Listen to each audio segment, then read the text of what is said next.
Hello everyone. आज के content में हम लोग स्कंदगुप्त नाटक की स्टोरी देखेंगे और स्कंदगुप्त नाटक की स्टोरी के साथ साथ जो दृष्टि का प्रिंटेड नोट्स है हिंदी साहित्य का, तो उस कंटेंट में क्या कुछ आपको तैयार करना चाहिए इस पर बातचीत करेंगे।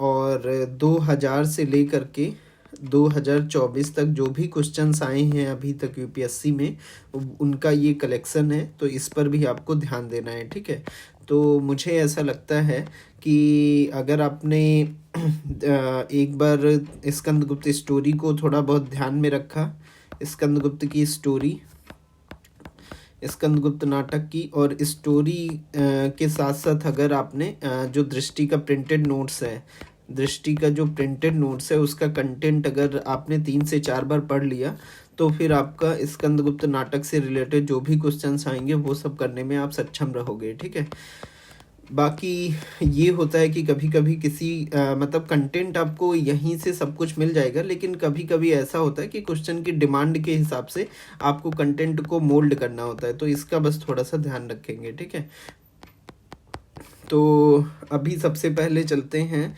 स्कंदगुप्त नाटक का सार समझ लेते हैं, फिर उसके बाद इस प्रिंटेड नोट्स पर जो भी मैंने हाईलाइट किया है बस उतना ही आपको ध्यान देना है। और इसके अलावा ये वाली जो पीडीएफ जो जो ये हाईलाइट करके हमने रखा है, तो ये आपके साथ शेयर कर दी जाएगी टेलीग्राम पर, तो वहाँ से आप डाउनलोड करके अपने पास रख सकते हो। ठीक है, तो स्कंदगुप्त नाटक की जो मूल कथा है, कथा को संक्षिप्त में आपके दृष्टि के प्रिंटेड नोट्स में स्पष्ट रूप से दे रखा है। और स्कंदगुप्त जो नाटक है ये 1928 ईस्वी की नाटक है, और 1928 ईस्वी का ये वही दौर है जब एक तरीके से भारत में पूर्ण स्वाधीनता की जो मांग है उसकी सुगबुगाहट, पूर्ण स्वाधीनता की मांग जोरदार तरीके से उठ रही थी। तो ये उस टाइम का दौर है। और स्कंदगुप्त नाटक एक तरीके से संक्रमणकालीन परिस्थितियों को दिखाता है। संक्रमणकालीन किस तरीके से, क्योंकि एक गुलाम भारत की मानसिकता से एक स्वतंत्र भारत की कल्पना की ओर का संक्रमण है ये, और एक संक्रमण है विचारों के स्तर पर संक्रमण देखने को मिलता है। विचारों के स्तर पर संक्रमण, विचारों के स्तर पर जो संक्रमण आ रहे हैं उसमें स्त्रियों को लेकर के दृष्टिकोण बदल रहा है, स्त्रियों को लेकर दृष्टिकोण बदल रहा है। वंचित वर्ग प्रभावी होता नजर आ रहा है, क्योंकि 1928 या ईस्वी के आसपास का जो दौर है उसमें ये देखने को मिल रहा है कि जो स्वतंत्रता आंदोलन उच्च वर्ग के लोगों के पास में था, जो स्वतंत्रता आंदोलन उच्च वर्ग के लोगों के द्वारा जिसका नेतृत्व किया जा रहा था, वह स्वतंत्रता आंदोलन अब धीरे धीरे निम्न वर्ग की तरफ बढ़ रहा है। और वो निम्न वर्ग प्रमुखता के साथ आंदोलन में अपनी सहभागिता दर्ज कर रहा है। तो ये कुछ 1928 ईस्वी के दौर में नज़र आता है।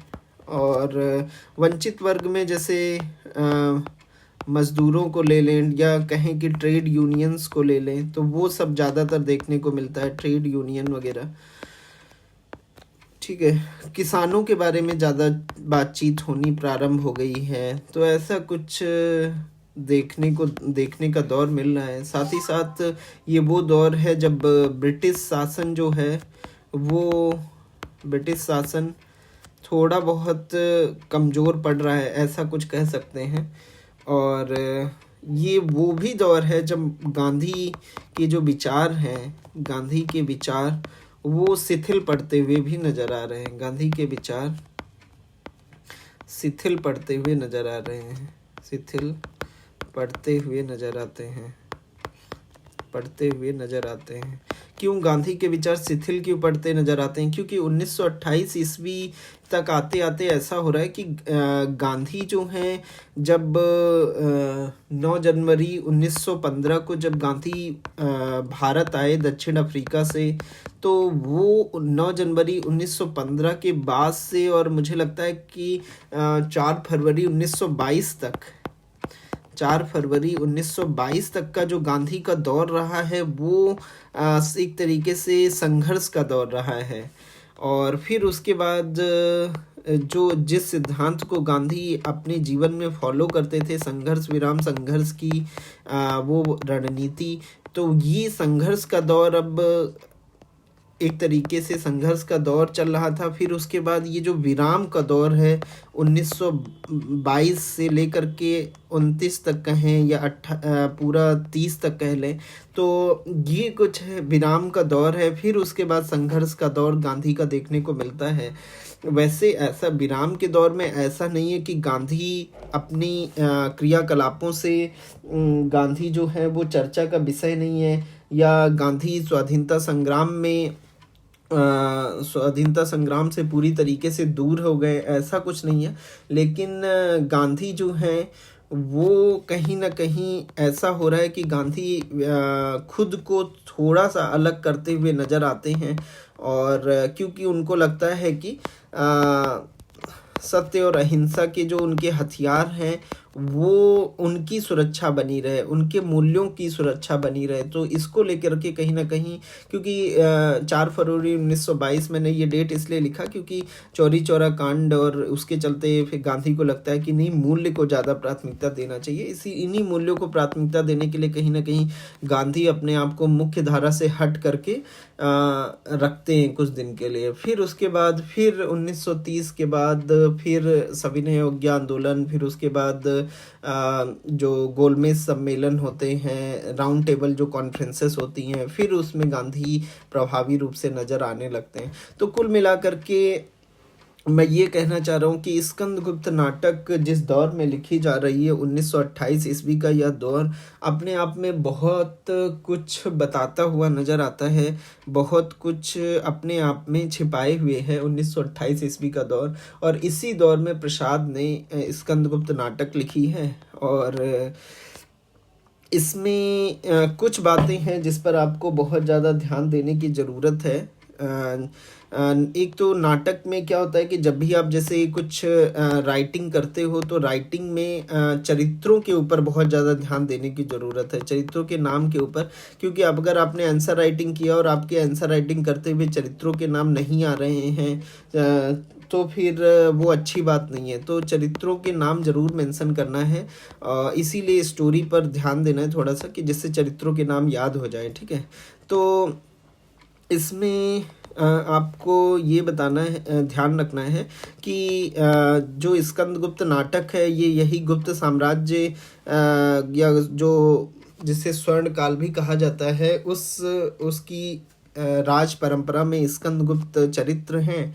और सम्राट कुमार गुप्त जो हैं, सम्राट कुमार गुप्त के बाद कौन उत्तराधिकारी पद ग्रहण करेगा, इसको लेकर के संघर्ष रहता है। सम्राट कुमार गुप्त के बाद कौन उत्तराधिकारी बनेगा, इसको लेकर के संघर्ष रहता है। और फिर उसके बाद इसी संघर्ष में स्कंदगुप्त को अपने राज्य के आंतरिक संघर्षों से जूझना पड़ता है स्कंदगुप्त को, और जिसमें ऐसा होता है कि स्कंदगुप्त की जो विमाता हैं अनंत देवी, वो ये चाहती हैं कि उनका बेटा पुरुगुप्त जो है वो राजा बने, ठीक है।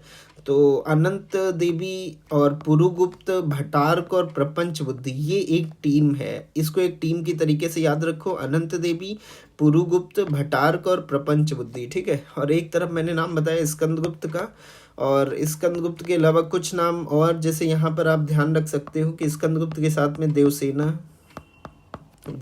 है, पर्णदत्त हैं, ठीक है। ये कुछ लोग हैं जो स्कंदगुप्त के साथ में हैं, ठीक है। इसके अलावा कुछ और भी लोग हैं जो मैं आगे आपको बताता रहूँगा, जैसे चक्रपालित हैं, तो तो ये स्कंदगुप्त की टीम है, ठीक है। और एक टीम है जिसमें पुरुगुप्त, अनंत देवी, भटार्क और प्रपंच बुद्धि हैं। ये सब मिलके षड्यंत्र करते हैं कि स्कंदगुप्त राजा ना बन पाए, ठीक है, कुमार गुप्त के बाद। तो ऐसा कुछ होता है। फिर उसके बाद इसमें एक और स्टोरी भी चलती रहती है, समानांतर में एक कथा और भी आती है कि ये आंतरिक संघर्ष भी दिखाया जाता है। साथ साथ स्कंदगुप्त क्यों इसमें मुख्य चरित्र के रूप में है, तो उसका गुणगान करने के लिए एक अवान्तर कथा इसमें और जुड़ती है, जिसमें मालव राज्य की सुरक्षा के लिए स्कंदगुप्त जाता है, ठीक है, और मालव राज्य की सुरक्षा करता है। और वहाँ पर उसकी मुलाकात जो है वो विजया से होती है। और विजया और देवसेना दोनों चरित्र हैं जिनसे स्कंदगुप्त की मुलाकात होती है। और मालव राज्य की वो सुरक्षा करता है। तो मालव राज्य के जो प्रमुख हैं, मालव राज बंधु वर्मा, भीम वर्मा, तो ये सब स्कंदगुप्त से बहुत प्रभावित होते हैं। देवसेना, विजया, ये लोग भी स्कंदगुप्त से प्रभावित होती हैं। और देवसेना और विजया जो हैं वो स्कंदगुप्त से प्यार करने लगती हैं, ठीक है। और लेकिन इसमें ऐसा होता है कि चूंकि जो ये मालवराज बंधु वर्मा है, ये अपना राज्य ही स्कंदगुप्त को समर्पित कर देते हैं, अपना राज्य स्कंदगुप्त को समर्पित कर देते हैं। तो इससे जो विजया है, जो मतलब ऐसा नहीं है कि राज परिवार की है, लेकिन एक श्रेष्ठी की बेटी है, ठीक है, श्रेष्ठी की बेटी है। मालव में ही एक एक सेठ हैं, कुछ व्यापारी हैं, उनकी बेटी है विजया।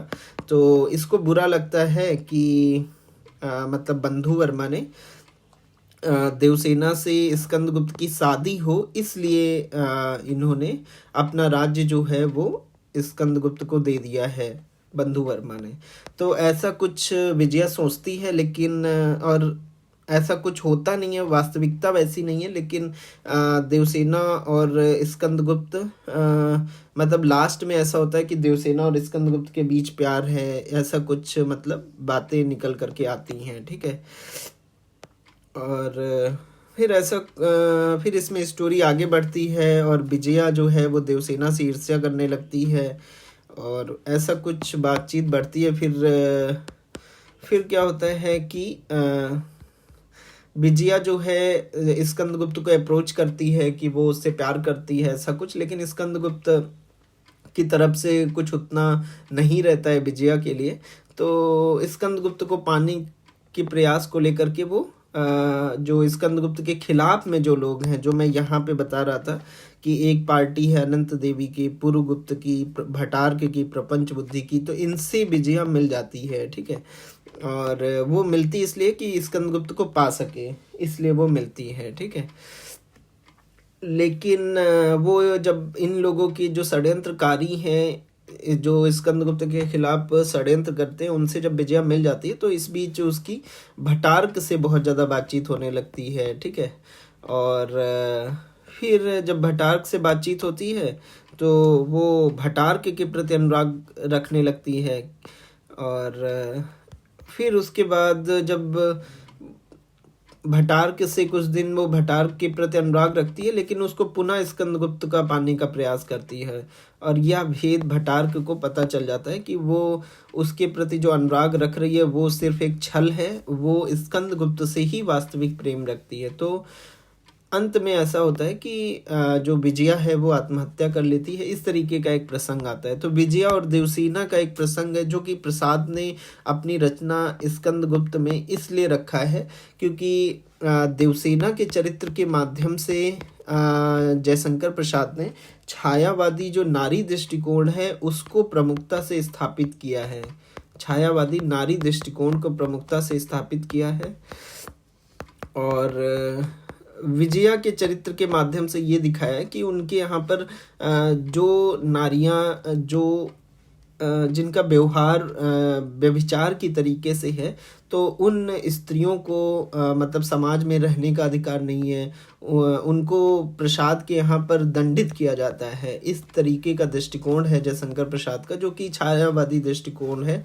तो इसीलिए देवसेना का जो छायावादी नारी दृष्टिकोण है ये प्रमुखता से नजर आता है, और विजया का जो प्रेम है उसको दंडित करते हुए प्रसाद विजया से आत्महत्या ही करवा देते हैं। ठीक है, तो ऐसा कुछ देखने को मिलता है। फिर उसके बाद इस तरीके से इसमें आंतरिक संघर्ष भी है, लेकिन एक बाह्य संघर्ष भी देखने को मिलता है। स्कंदगुप्त को बाह्य संघर्ष मिलता है हूण आक्रमण से, और हूणों के द्वारा जब आक्रमण किया जाता है तो इन हूण आक्रमण में अक्सर ऐसा होता है कि जो षड्यंत्रकारी हैं ये हूण आक्रमणकारियों के साथ मिल जाते हैं और स्कंदगुप्त के खिलाफ चाल चलते हैं। ठीक है, और फिर स्कंदगुप्त इस चाल को समझ नहीं पाता है। फिर युद्ध के बीच में उसके साथ में विश्वासघात होता है भटार्क के द्वारा, और बांध तोड़ने की एक घटना होती है जिसमें स्कंदगुप्त सेना सहित बह जाता है और स्कंदगुप्त की मृत्यु हो जाती है। ऐसा प्रतीत होता है कि स्कंदगुप्त की मृत्यु हो गई है, लेकिन ऐसा होता नहीं है, वास्तविकता ये नहीं है। और जब देवसेना, पर्णदत्त, चक्रपालित, इनको ऐसा लगता है कि अब स्कंदगुप्त इस दुनिया में नहीं है, वो अब नहीं रहा, तो जब ये इन लोगों को पता चलता है, देवसेना और पर्णदत्त को, तो ये बहुत विक्षिप्त होते हैं, बहुत रोते हैं, और इनको लगता है कि स्कंदगुप्त की जो मृत्यु हुई है उसका हम बदला लेंगे और राज्य को फिर से संगठित करेंगे। ऐसी कुछ पहल होती है और ये भिक्षा मांगती हैं ये लोग, देवसेना और पर्णदत्त, और भिक्षा मांग करके धन एकत्र करके सेना तैयार की जाएगी, ऐसी कुछ बातचीत होती है। ठीक है, फिर उसके बाद लेकिन सौभाग्यवश क्या होता है, स्कंदगुप्त बच जाता है। ठीक है, जिसे देखकर पुनः सम्य जीतने का उत्साह भर आता है और हूणों को पराजित किया जाता है, और इस तरीके से हूणों को पराजित किया जाता है और स्कंदगुप्त को राजा बनाया जाता है। और स्कंदगुप्त जो ये विश्वासघाती लोग हैं इनको एक एक करके हटाता है और इनको दंडित करता है, और इस तरीके से आंतरिक संघर्ष भी खत्म हो जाता है और बाह्य संघर्ष भी खत्म हो जाता है। तो रचना के अंत में ऐसा लगता है कि एक सुखांत अंत हो गया है, कि जो समस्याएं थी, जो प्रॉब्लम्स थी, वो सब अब खत्म हो चुकी हैं और पूरी तरीके से सारी समस्याओं का समाधान हो चुका है, ऐसा कुछ लगता है शुरू में। लेकिन ऐसा होता नहीं है, क्योंकि स्कंदगुप्त खुद ही इस बात को स्वीकार करता है कि वो इस तरीके का जो भी ये उसको इस बात को लगता है कि ये जो भी सुखांत हुआ है, ये सुखांत स्कंदगुप्त को नहीं पसंद आता है। क्योंकि वो जब नाटक आप पढ़ोगे तो नाटक की शुरुआत में भी स्कंदगुप्त इस बात को स्वीकार करता है कि अधिकार सुख जो है, अधिकार सुख कितना मादक और सारहीन है, कितना मादक और सारहीन है, अधिकार सुख कितना मादक और सारहीन है। और अंत में भी वो यही बात कहता है कि वो बौद्धों का सा निर्वाण, योगियों की सी समाधि और पागलों की सी संपूर्ण विस्मृति चाहता है। और तो ये उसका, स्कंदगुप्त की ये इच्छा है कि वो अधिकार सुख पर उतना जोर नहीं देता है। उसका मन है कि वो राजा बनने में उसकी कुछ उतनी दिलचस्पी नहीं है। उसका बार बार ये मन कहता है कि वो देवसेना के साथ कहीं एकांत में चला जाए, कहीं अकेला रहे, और जहाँ पर कोई ना हो, निर्जन हो, इस तरीके के स्थान पर वो जाना चाहता है और अधिकार सुख को नकारता है। तो इस तरीके की कुछ बातें स्कंदगुप्त के चरित्र में हैं जो नाटक के अंतिम पृष्ठ पर भी उजागर होती हैं। तो कुल मिलाकर के ये सुखांत नाटक ना रह करके एक दुखांत नाटक भी नहीं लगता है, क्योंकि स्कंदगुप्त अल्टीमेटली जो आंतरिक संघर्ष था उसको भी जीत लिया, बाह्य संघर्ष जो था उसको भी जीत लिया। अब तो ऐसा भी नहीं कह सकते कि दुखांत नाटक है, क्योंकि आंतरिक संघर्ष और बाह्य संघर्ष दोनों खत्म हो गए हैं। और लेकिन उसको राजा भी बन गया है वो, लेकिन उसको वो आनंद नहीं आ रहा है, तो इसलिए वो अंदर से विक्षिप्त होता है। और साथ ही साथ उसको देवसेना से प्रेम है, लेकिन देवसेना जो है वो उसके उस प्रेम को मतलब स्वीकार तो करती है देवसेना उसके प्रेम को, लेकिन वो कहती है कि वो शादी नहीं कर पाएगी, और उसको वो शादी इसलिए नहीं कर पाएगी क्योंकि उसको लगता है कि मतलब जो ये क्षणिक सुख है, विवाह जो है एक क्षणिक सुख है, या मिलन जो है एक तरीके का क्षणिक सुख है, और उसको इस तरीके का सुख चाहिए जो शाश्वत सुख हो, जो हमेशा जो सुख बना रहे, इस तरीके के सुख की वो कामना करती है। इसलिए वो आपसी संबंध बनाने से भी इनकार करती है और विवाह करने से भी इनकार करती है। और देवसेना जो है वो क्षमा मांगती है स्कंदगुप्त से और विवाह से इनकार कर देती है। तो अंत में क्या होता है, ना तो ये सुख की परिणति होती है, ना दुख की, एक तरीके का मिश्रित प्रभाव देखने को मिलता है। और इसी को प्रसादांत कहा गया है कि जहाँ पर ना तो सुखांत हो ना दुखांत हो, तो वहाँ पर प्रसादांत बोला जाता है। ठीक है, एक्चुअली क्या है कि जैसे मैंने पहले भी पिछले भी सेशन में बताया था कि जो भारतीय परंपरा है, भारतीय परंपरा, तो उसमें अक्सर ऐसा माना जाता है कि कोई भी साहित्य है, कोई भी साहित्य जो है वो उसका जो अंत होता है वो सुखांत होना चाहिए। कोई भी साहित्य, कोई भी घटनाक्रम, वो सुखांत उसका अंत होना चाहिए। ठीक है, क्यों ऐसा मानते हैं सुखांत अंत? क्योंकि इनका मानना है, ये गांधी की परंपरा में विश्वास रखते हैं, गांधी की विचारधारा में विश्वास रखते हैं, या कहें कि भारतीय दर्शन पर, भारतीय दर्शन ही यही कहता है कि हर व्यक्ति के अंदर कोई ना कोई अच्छाई जरूर है। हर व्यक्ति के अंदर, हर व्यक्ति के अंदर कुछ ना कुछ, हर व्यक्ति के अंदर कुछ ना कुछ अच्छाई जरूर है, अच्छाई जरूर है। तो ऐसा कुछ भारतीय दर्शन मानता है या गांधीवादी विचारधारा कहती है। तो ये अच्छाई जो है, ये इसी अच्छाई के चलते ऐसा होता है कि भारतीय नाटकों में या भारतीय साहित्य में ऐसा अक्सर होता है कि उनका जो अंत होता है वो सुखांत दिखा दिया जाता है कि लास्ट तक आते आते सब कुछ ठीक हो गया है। ठीक है, जबकि जो पाश्चात्य दर्शन है, पाश्चात्य दर्शन क्या कहता है, या अरस्तवी परंपरा, आपने सुना होगा वर्ड अरस्तवी, अरस्तवी परंपरा या अरस्तवी दर्शन, ये मतलब इस एक्चुअली इसकी शुरुआत जो है वो अरस्तु से मानी जाती है, अरस्तु से, और फिर उसके बाद बूचर और एटकिंस, इन सब लोगों से फिर आगे बढ़ी है। तो पश्चिमी पाश्चात्य दर्शन है, उनके यहाँ पे क्या है कि जो नाटक का अंत है वो नाटक का अंत दुखांत है। उनका मानना है कि व्यक्ति जो है वो साहित्य पढ़ने के बाद वो व्यक्ति ना रहे जो साहित्य पढ़ने के पहले था।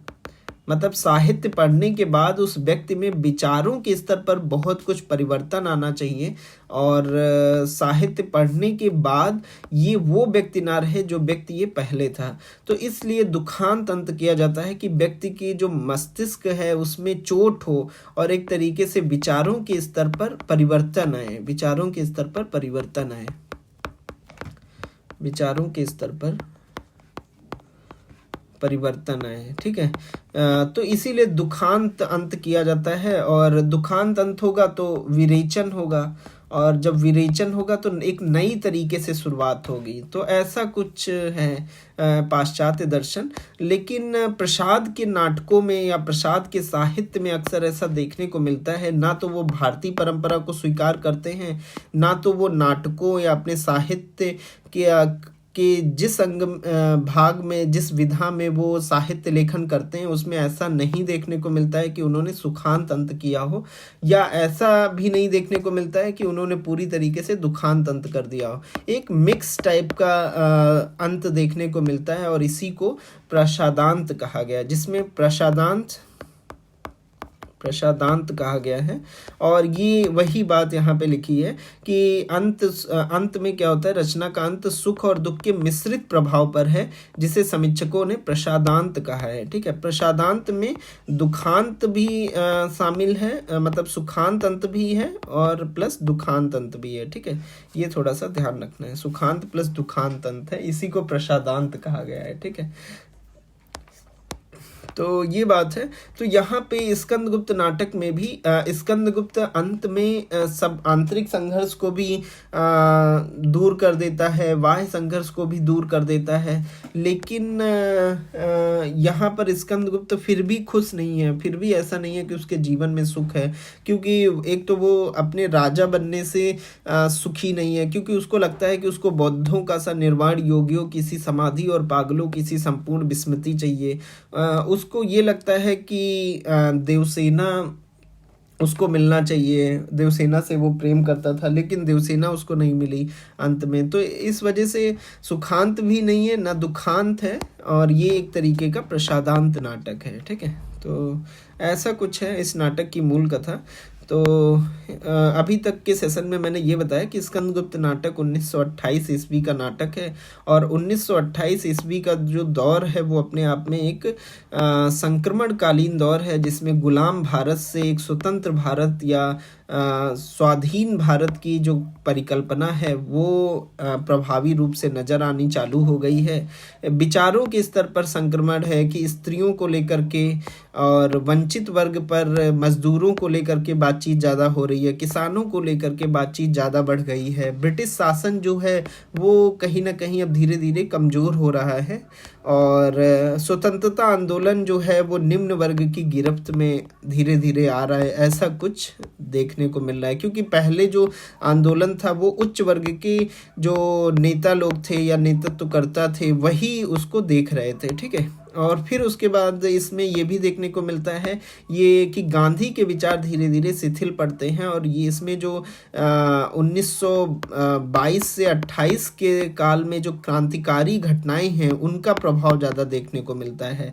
क्योंकि गांधी जब भारत आए 9 जनवरी 1915 को, फिर उसके बाद 4 फरवरी 1922 तक तो गांधी बहुत ज़्यादा एक्टिव रहे, लेकिन फिर सत्य और अहिंसा जैसे मूल्यों को प्राथमिकता देने के लिए गांधी धीरे धीरे स्वतंत्रता आंदोलन से खुद की दूरी बनाते हैं। और फिर लेकिन फिर 1928 के बाद या 1930 के आसपास गांधी फिर से उस विराम को ख़त्म करते हैं और फिर से संघर्ष की तरफ आगे बढ़ते हैं। फिर सविनय अवज्ञा आंदोलन देखने को मिलता है।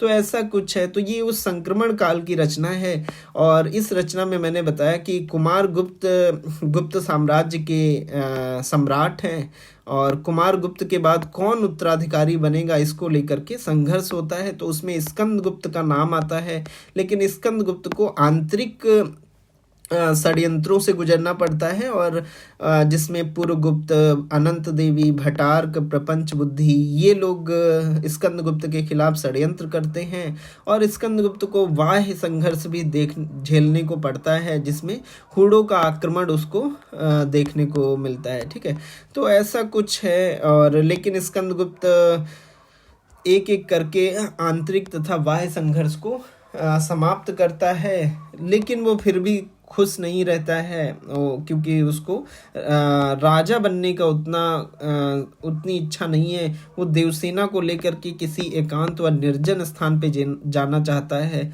और वो कहता भी है नाटक के प्रथम पेज पर भी वो कहता है, और नाटक के अंतिम पेज पर भी कहता है।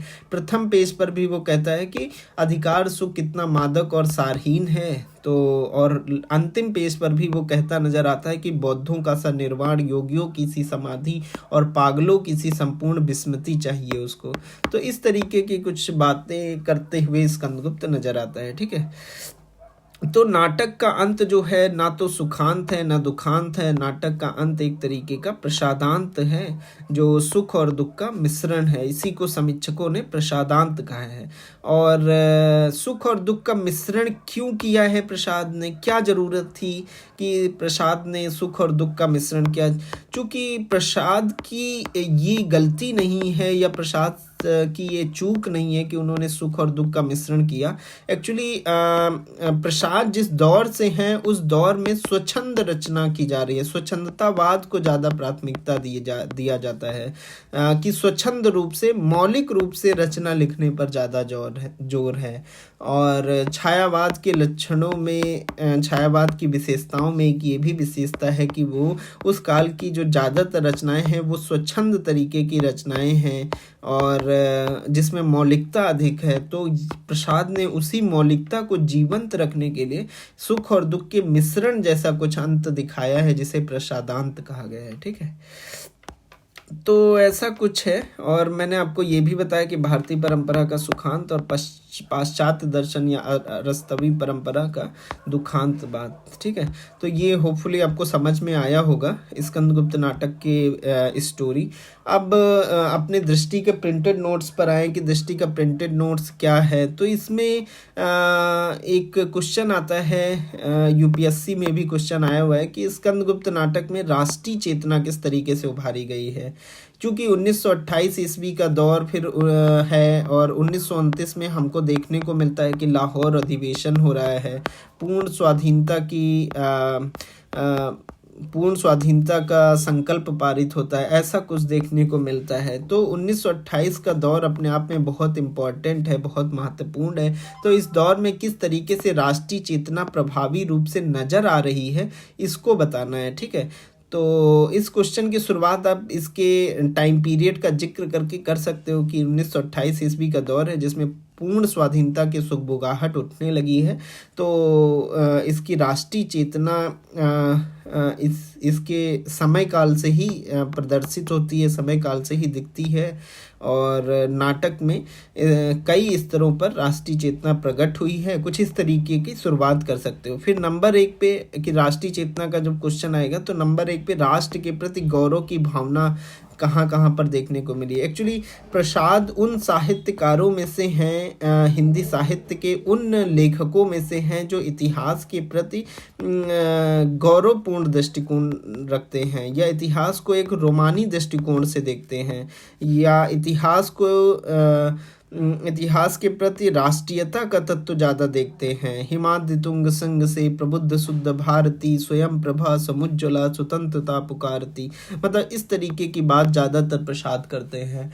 और प्रसाद हो गए, चतुर्सेन शास्त्री हो गए, तो इस तरीके के जो व्यक्ति हैं ये इतिहास को गौरव के दृष्टिकोण से देखते हैं। तो स्कंदगुप्त चूंकि एक ऐतिहासिक पृष्ठभूमि में लिखा गया नाटक है, तो इसमें भी इतिहास को गौरवपूर्ण तरीके से दिखाया गया है, जिससे अपने राष्ट्र के प्रति गौरव की भावना उपजे।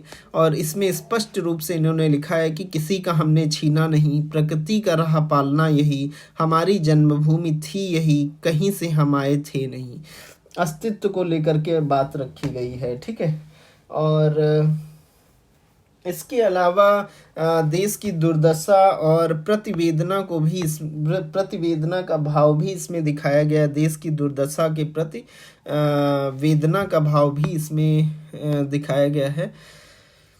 और देश की दुर्दशा को लेकर के भी लाइन आती है कि देश की दुर्दशा निहारोगे, डूबते को कभी उबारोगे, हारते ही रहे, ना है कुछ अब, दांव पर आपको न हारेंगे।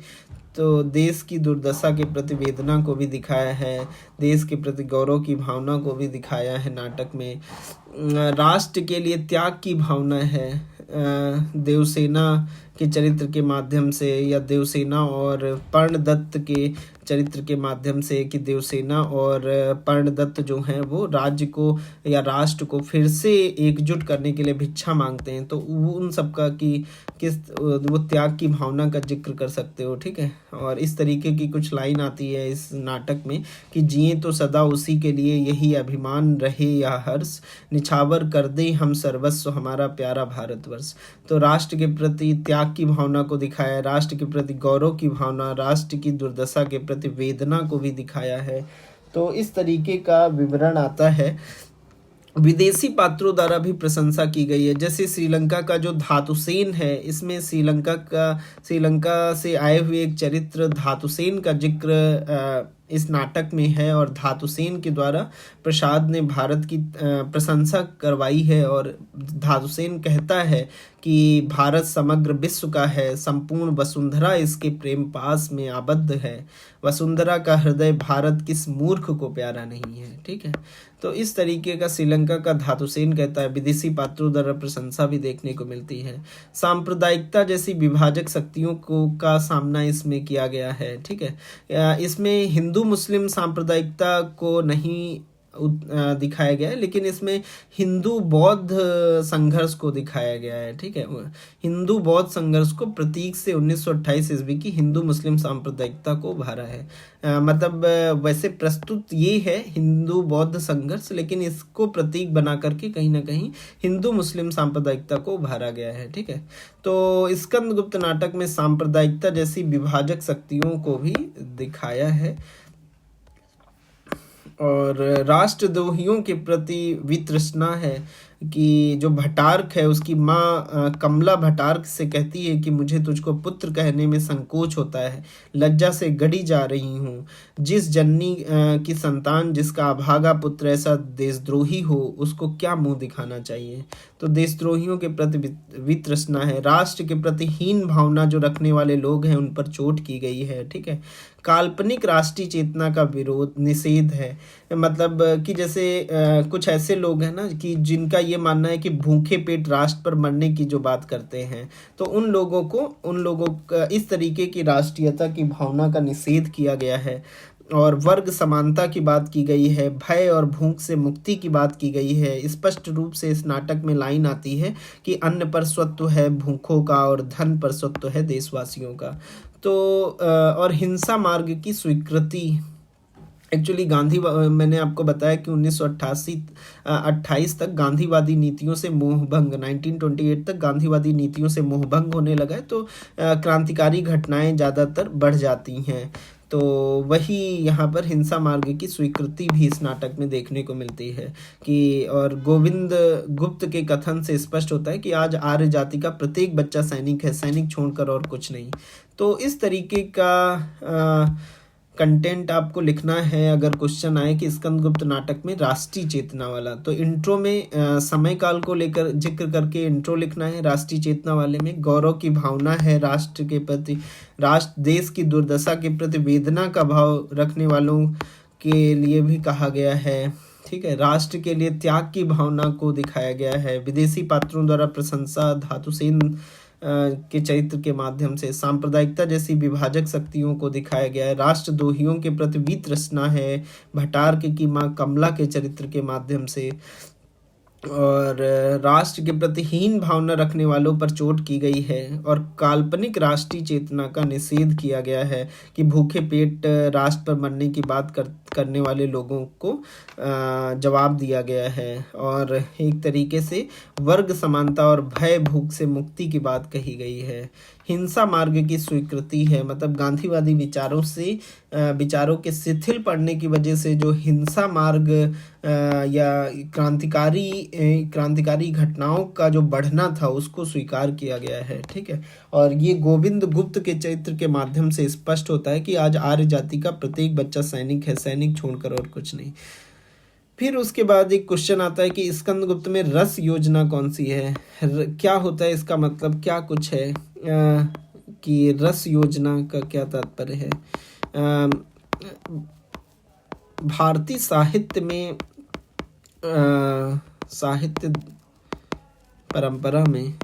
भारतीय साहित्य परंपरा में ये देखने को मिलता है कि रस की निष्पत्ति हो अंत में, इस पर अत्यधिक जोर दिया जाता है। ठीक है, और रस का मतलब जैसे हम लोग पढ़ते आए होंगे कि किस रस की प्रधानता है, कि वीर रस की प्रधानता है, कि शांत रस की प्रधानता है साहित्य में, या विभत्स रस हो गया, या अन्य जो रस हैं उनकी साहित्य में मतलब अंत में परिणति में कौन सा भाव प्रकट हो रहा है, कौन से भाव को ज़्यादा स्थापित करने पर जोर दिया गया है। तो ये भारतीय साहित्य परंपरा में रस योजना को भी प्राथमिकता देकर के देखा जाता है। और स्कंदगुप्त में रस योजना वाला यह प्रश्न बहुत इम्पोर्टेंट है कि स्कंदगुप्त में किस रस योजना की परिणति हुई है। तो भारतीय नाट्य परंपरा में रस को नाटक का उद्देश्य माना गया है। ठीक है, रस को नाटक का उद्देश्य माना गया है, जबकि पश्चिम की अरस्तवी परंपरा में नाटक का उद्देश्य है विरेचन की स्थिति। विरेचन मतलब वही कैथारसिस हो जाना कि मतलब कि साहित्य पढ़ने के बाद आप वो व्यक्ति ना रहो जो व्यक्ति पहले हो, और आपके जो आपके अंदर जो नकारात्मक विचार हैं या जो भावनाएं हैं वो विरेचन हो जाए, मतलब आप फूट फूट कर रो साहित्य पढ़ने के बाद, उस रोने की वजह से वो जो विसंगतियां हैं वो दूर हो जाएं, और आप मानसिक रूप से आप एक चेतनाशील होकर के उस पर विचार करो, ऐसा कुछ मतलब विरेचन की स्थिति है। तो ये पश्चिमी परंपरा ये कहती है, लेकिन भारतीय नाट्य परंपरा मैंने आपको बताया कि सुखांत परंपरा है, और इसमें रस को नाटक का उद्देश्य माना गया है कि कौन सा रस उभर करके आया है, ठीक है। और पश्चिमी की रस्तवी परंपरा में नाटक का उद्देश्य विरेचन की स्थिति, ठीक है। और प्रसाद जो है उनका क्या मानना है, प्रसाद जो है एक तरफ रस को नाटक की आत्मा मानते हैं, तो दूसरी तरफ यह भी चाहते हैं कि वो ऐसा नहीं है कि मतलब नाटक में रस की परिणति के लिए यथार्थ से समझौता कर ले, इस तरीके का लेखन प्रसाद नहीं चाहते हैं। तो प्रसाद एक तरफ रस को नाटक की आत्मा जरूर मानते हैं, लेकिन दूसरी ओर वह यह भी चाहते हैं कि अपने समय के सत्य को नाटक में प्रस्तुत करें, जो द्वंद्व और संघर्ष के अभाव में संभव ही नहीं है। कि उनका ये मानना है कि रस की परिणति के चक्कर में कहीं ऐसा ना हो कि यथार्थ छूट जाए, तो यथार्थ को भी प्रस्तुत करते हैं और रस की परिणति पर भी जोर देते हैं, ठीक है। और फिर प्रसाद के नाटकों में रस संबंधी जटिलता क्या है, क्या परिणति हुई है भी है कि नहीं, क्या है, तो उन्होंने स्पष्टता रस को नाटक का उद्देश्य माना। ये बात तो ठीक है कि रस को नाटक का उद्देश्य माना है, लेकिन नाटक के बीच बीच में ऐसा है कि बहुत से रसों की उपस्थिति हुई है, तो अंगी रस का निर्धारण, लेकिन फिर भी जो अंगी रस है, अंगी रस का मतलब मुख्य, मतलब कौन सा भाव मुख्य रूप से प्रभावी रूप से साहित्य में देखने को मिला है, तो मुख्य रूप से कौन सा रस है, तो अंगी रस का निर्धारण जो है वो बहुव्याप्ति से नहीं है, कि पूरे बहुव्याप्ति से नहीं है, मतलब पूरी रचना में अंगी रस हो, बहुव्याप्ति से नहीं है, परिणति से होना चाहिए। परिणति का मतलब कि नाटक के अंत में कौन सा रस प्रभावी है, कि या साहित्य के अंत में कौन सा रस प्रभावी है, तो वही नाटक का रस माना जाएगा। तो उन्होंने रस को नाटक का उद्देश्य जरूर माना है, लेकिन अगर अंगी रस डिसाइड करना होगा कि इस नाटक का अंगी रस कौन सा है, तो अंगी रस डिसाइड करने पर प्रसाद का मानना है कि अंगी रस जो है वो बहुव्याप्ति से नहीं, वो परिणति से होना चाहिए, ठीक है। परिणति का मतलब कि नाटक के अंत से होना चाहिए। और इनका मानना है कि जीवन की जटिलताओं को नाटक में व्यक्त करना आवश्यक है, और इसके लिए परस्पर विरोधी मनस्थितियां भी नाटक में स्वीकार्य हैं। नाटक में एक मैंने जब पिछले सेशन में आपको बताया कि नाटक में द्वंद्व का होना भी बहुत ज़्यादा जरूरी है, द्वंद्व भी होना बहुत ज़्यादा जरूरी है, वही नाटक को नाटक बनाता है, ठीक है। कि एक दूसरे से टकराहट होना, तो यथार्थ भी, तो एक दूसरे से टकराहट दिखाने के चक्कर में अक्सर ऐसा होता है कि जो रस की परिणति होती है वो सही से नहीं हो पाती है। तो उसी बात को यहाँ पर भी दिखाया है कि अगर द्वंद्व दिखाओगे तो ये जटिल रस को व्यक्त करने में जटिलता आती है, ऐसा कुछ। और परिणति से पूर्व जितने भी भाव या स्थितियां हैं उन्हें, मतलब नाटक के बीच में आए, उन्हें संचारी भावों का प्रतीक मानकर व्याख्या करना चाहिए। तो कुल मिलाकर के इन चारों पॉइंट से बस आप ये समझ लीजिए कि जो ये क्वेश्चन है कि स्कंदगुप्त में रस योजना, तो आपको ये स्पष्ट रूप से बताना है कि स्कंदगुप्त में मतलब स्कंदगुप्त नाटक के लेखक प्रसाद के द्वारा रस को नाटक की आत्मा मानते हैं, किंतु वह यह भी मानते हैं कि मतलब रस की परिणति होने के साथ साथ यथार्थ को भी सुचारू रूप से नाटक में दिखाया जाए, कि रस परिणति ही उद्देश्य मात्र नहीं है, यथार्थ को भी प्रमुखता से दिखाया जाए, ये भी जरूरी है, ठीक है। और फिर उसके बाद प्रसाद के नाटकों में रस संबंधी जटिलता कहाँ पर आती है। एक तो यही बात कि रस को नाटक का उद्देश्य जरूर माना है, लेकिन यथार्थ को व्यक्त करने के चक्कर में अक्सर ऐसा होता है कि मतलब रस की परिणति का जो उद्देश्य है वो थोड़ा शिथिल पड़ जाता है, ठीक है।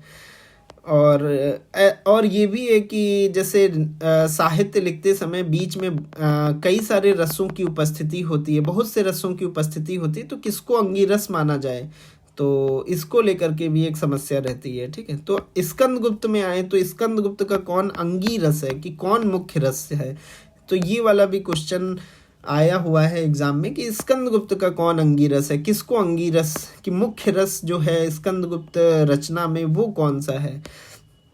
तो अगर प्रसाद के विचार में देखें, मतलब काव्य शास्त्री प्रतिमान क्या कहते हैं कि काव्य में क्या कहा जाए, काव्य में जो काव्य शास्त्री प्रतिमान है वो ये कहते हैं कि बहुव्याप्ति को ही माना गया है। बहुव्याप्ति मतलब कि जो पूरी रचना में प्रभावी रूप से जो रस आया हो, अगर वीर रस पूरी रचना में प्रभावी तौर पर आया है तो वीर रस को अंगीरस मानो।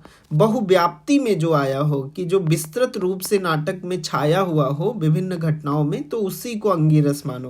लेकिन प्रसाद ने कहा है कि प्रसाद ने व्याप्ति को नहीं माना है, प्रसाद ने परिणति को अंगीरस माना है कि जो लास्ट में जो व्यक्त हो, अंतिम में जो रस व्यक्त हो, अंतिम में जो रस व्यक्त हो उसी को परिणति को मतलब अंगीरस माना है, ठीक है। तो ये थोड़ा सा काव्य शास्त्री प्रतिमानों से अलग हट करके प्रसाद ने यहाँ पर भी अपनी बात रखी है और उन्होंने परिणति को अंगीरस माना है, ठीक है।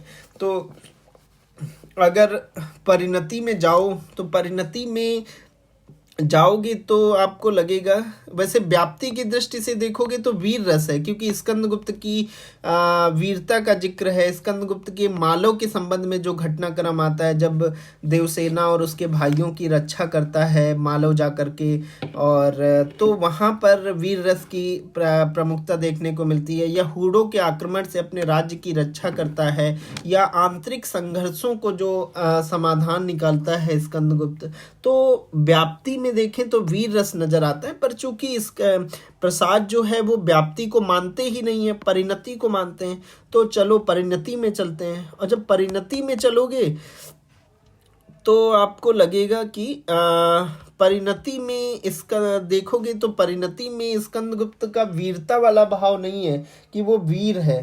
परिणति में जो स्कंदगुप्त का जो भाव है वो है वीरता का नहीं, शांत वाला है। वो कहता है कि उसे शांति चाहिए, उसको एकांत चाहिए, और वो कहता है कि उसको बौद्धों का सा निर्वाण और योगियों सी समाधि, पागलों की सी संपूर्ण विस्मृति, कुछ ऐसा चाहिए। उसको वीर रस वाला भाव नहीं दिखता है स्कंदगुप्त का, एक शांत रस वाला भाव दिखता है, ठीक है।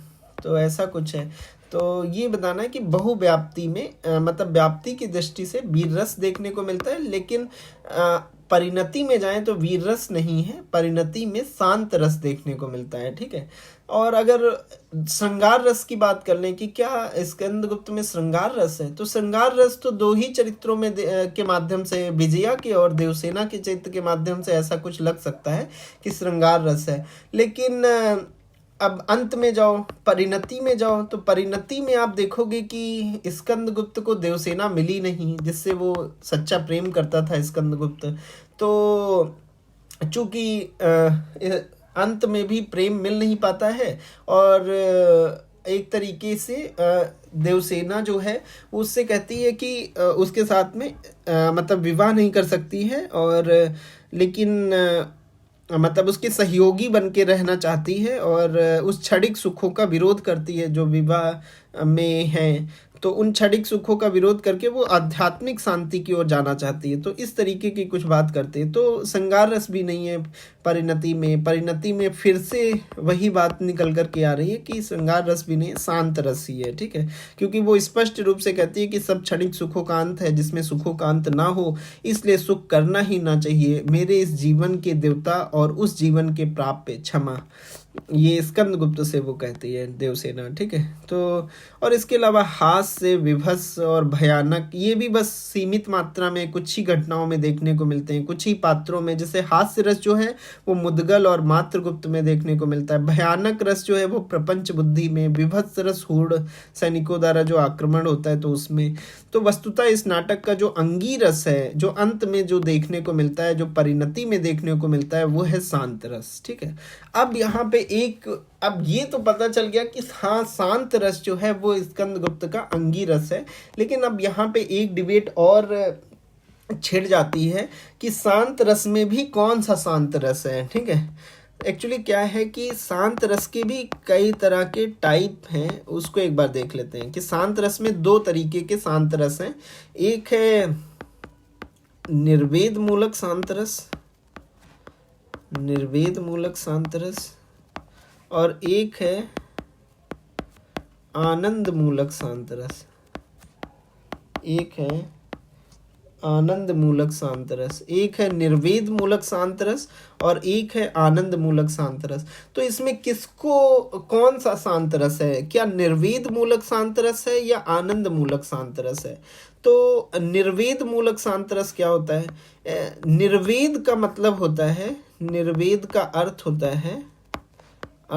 है कि निर्वेद का क्या अर्थ होता है?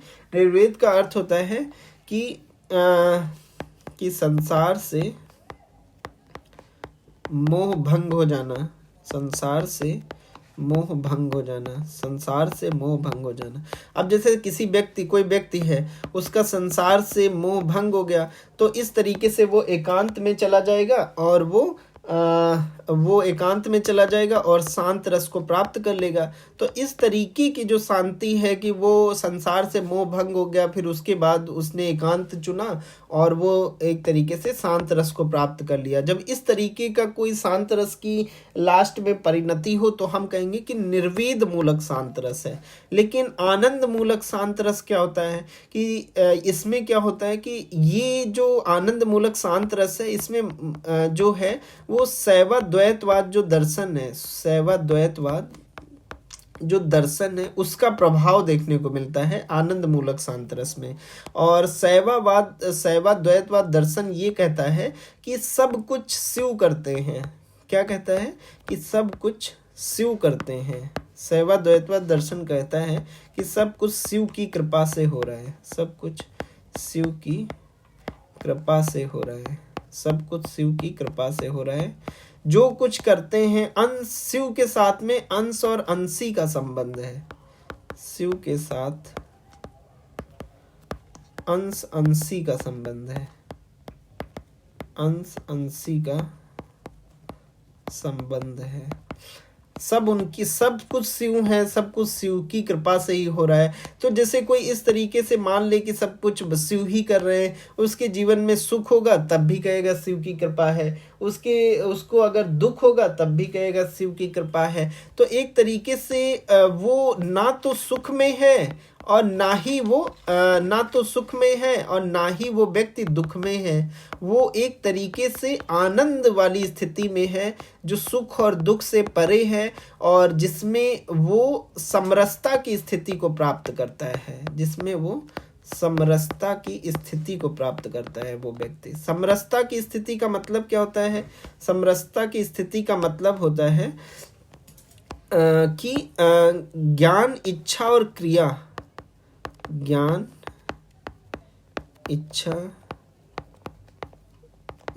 इच्छा तथा क्रिया में संतुलन हो, ज्ञान इच्छा तथा क्रिया में संतुलन हो। तो ना तो वो सुख में है वो व्यक्ति, ना ही दुख में। सुख में होता है तो कहता है सब कुछ शिव की कृपा से हो रहा है, दुख में होता है तो कहता है सब कुछ शिव की कृपा से हो रहा है। तो ना तो सुख में है ना दुख में है, वो आनंद की स्थिति को प्राप्त कर लेता है। और आनंद की स्थिति है जो सुख और दुख से परे है, वो एक तरीके से समरसता की स्थिति है जिसमें ज्ञान, इच्छा तथा क्रिया में समन्वय की बात की जाती है, ज्ञान, इच्छा तथा क्रिया में संतुलन की बात की जाती है, जो कि शैव द्वैतवाद दर्शन है। और इस तरीके से जो शांति मिलती है उसी को आनंद मूलक शांत रस कहा जाता है, जिसमें ये माना जाता है कि सब कुछ शिव है, सब कुछ ये प्रकृति शिव है, हम शिव के अंश है, सब कुछ शिव की कृपा से हो रहा है, शिव जो चाहेंगे वो होगा, सब कुछ शिव है, इस तरीके की कुछ बातचीत होती है। तो इस तरीके से जो शांति मिलती है उसको आनंद मूलक शांतरस कहते हैं। और एक जो शांतरस है जिसको निर्वेद मूलक शांतरस कहते हैं, ये जो शांति है जिसमें संसार से मोहभंग हो जाने। तो यहाँ प्रसाद के यहाँ पर जो शांत रस है वो आनंद मूलक शांत रस है। तो वही चीज यहाँ पर आपके नोट्स में है, तो इसको थोड़ा सा ध्यान रखना है कि इसमें शांत रस में भी दो टाइप हैं, एक है निर्वेद मूलक शांत या सम मूलक शांत भी इसको कहते हैं, ठीक है, या सम मूलक शांत, ठीक है। तो ये मानता है कि संसार से मोहभंग हो जाने पर जो शांत, लेकिन ये इस तरीके का शांतरस नहीं है। ये जो शांतरस है ये आचार्य अभिनव गुप्त द्वारा व्याख्यायित आनंद मूलक शांतरस है, ठीक है, जो स्कंद गुप्त में परिलक्षित होता है। ये उस तरीके की शांति है, ये आध्यात्मिक शांति है, ठीक है। तो आनंद मूलक शांतरस यहाँ पर प्रकट हुआ है, ठीक है। और स्कंद गुप्त में यह आनंद मूलक शांतरस न केवल परिणति में दिखता है बल्कि इसकी उपलब्धि की आकांक्षा नाटक के पहले वाक्य से ही दिखने लगती है, जब स्कंद गुप्त अधिकार सुख को मादक और सारहीन बताता है। जब स्कंद गुप्त अधिकार सुख को मादक और सारहीन बताता है, ठीक है, तो ऐसा कुछ लिख सकते हो, ठीक है। और लास्ट पेज पर भी वो कहता है कि उसको बौद्धों का निर्वाण, योगियों की समाधि और पागलों की सी संपूर्ण विस्मृति चाहिए, और स्कंदगुप्त साम्राज्य जीतकर पुरगुप्त को दे देता है, ठीक है।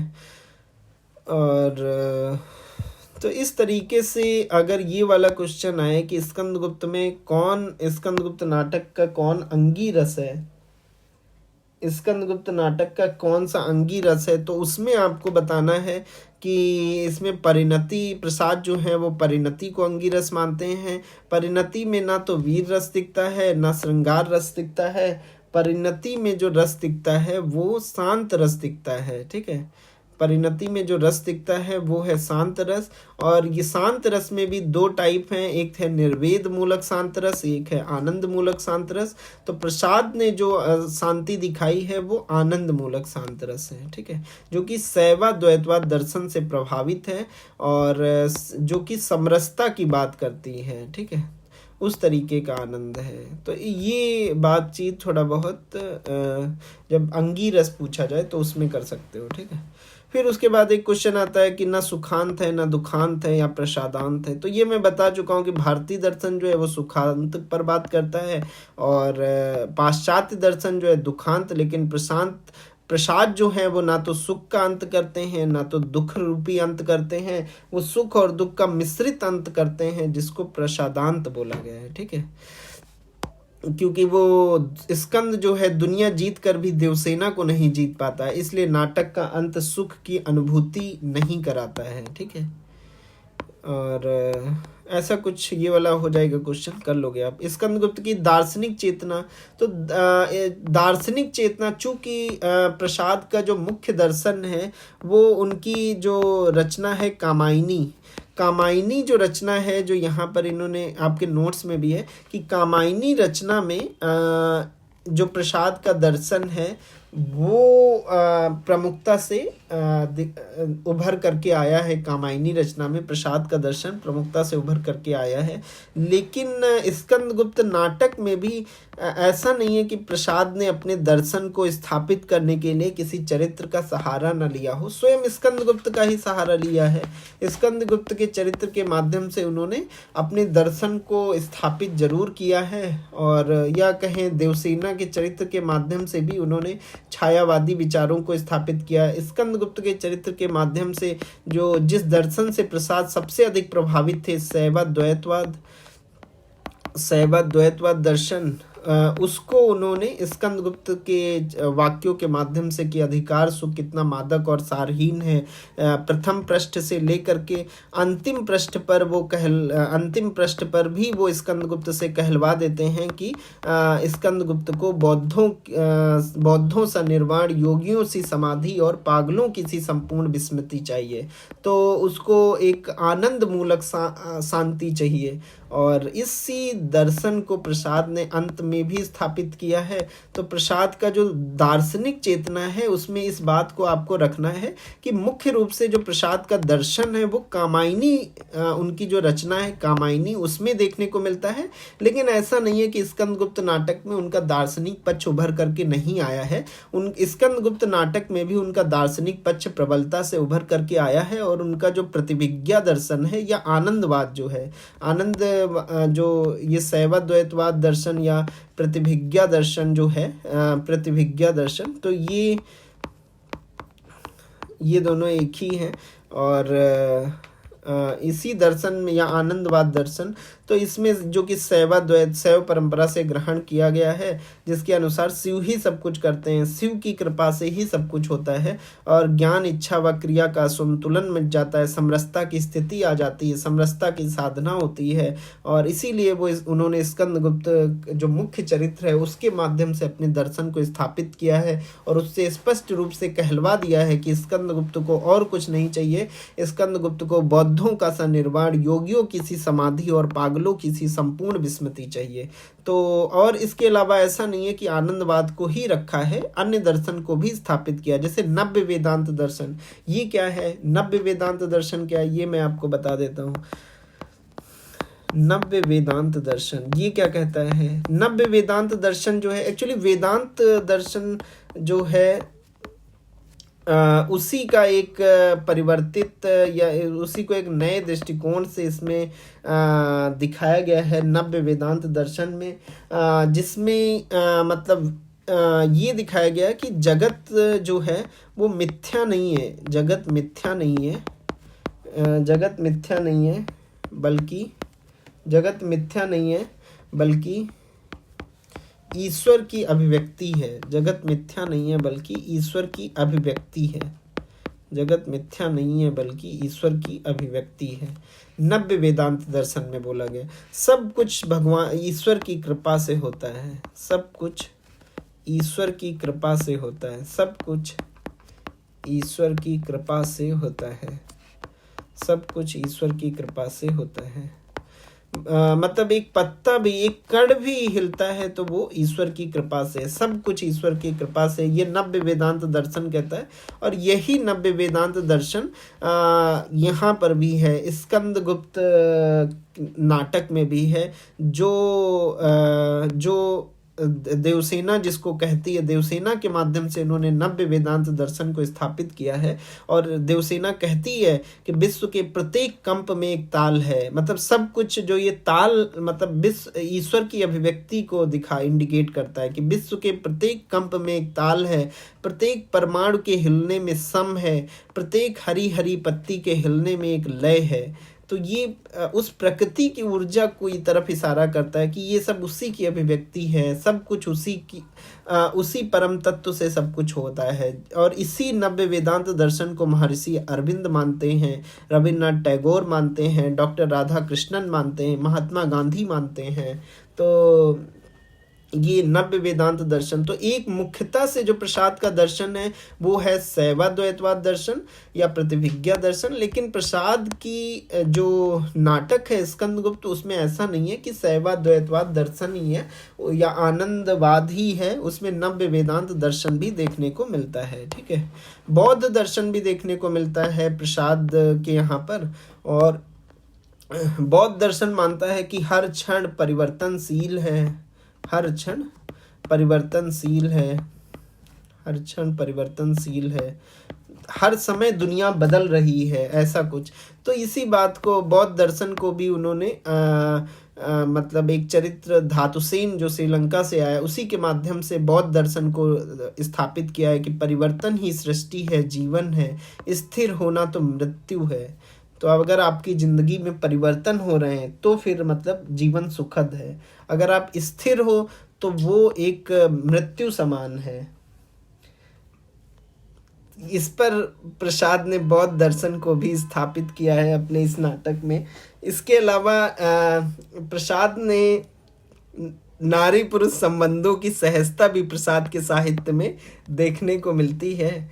और उसमें नारी पुरुष संबंधों को लेकर के प्रसाद ने स्पष्ट रूप से काम चेतना को स्वीकार किया है कि नारी पुरुष का मिलन जो है वो बहुत स्वाभाविक है, प्रकृति का आह्लाद है, और इसको उन्होंने कहा है कि कामाध्यात्मवाद है, कि जिसमें काम और अध्यात्म परस्पर विरोधी ना होकर पूरक हो जाते हैं।